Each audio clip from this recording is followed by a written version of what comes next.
So when you're working on projects and you really have student-driven lessons, it can be scary because you don't feel like you're in control, but you really are. If you are planning the right way ahead of time, you are scaffolding every single aspect of that lesson and what the students are doing. You may say to yourself, it's way too much, there's too much to do.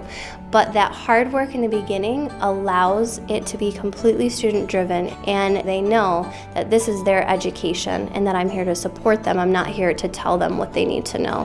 What else can we use the lake for besides drinking and fishing? I want you to think about more uses for a lake.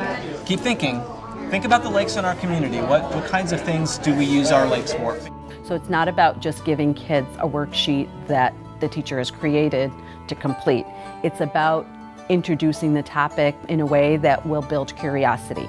It's about being able to provide opportunities for kids to inquire and ask questions around it. It's about providing opportunities for kids to work together to find their own answers to the questions that are posed, or perhaps generate more questions. Just think for a minute and reflect on this idea. What is working well for your group?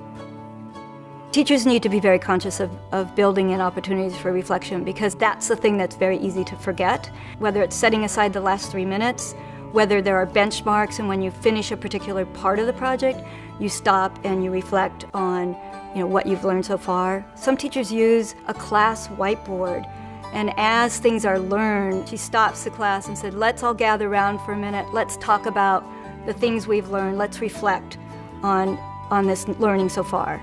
And then the next step would be to really be able to engage in discussion with their peers to gauge what was the thinking from their partner or their group members, and how does that now shape my thinking.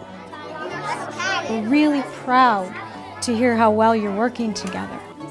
So we have learning targets for every day. Sometimes the students write them, sometimes I write them.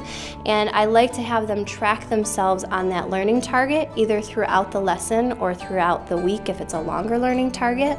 So having them do it themselves gives them that pride in their own education and makes them more engaged in what you're doing. They don't feel like, oh, okay, Miss Eller doesn't think I'm learning anything.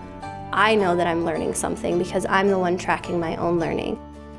I definitely believe that in comparison to a traditional model, a PBL model allows for relevant, rigorous, and responsive teaching and learning that happens each and every day.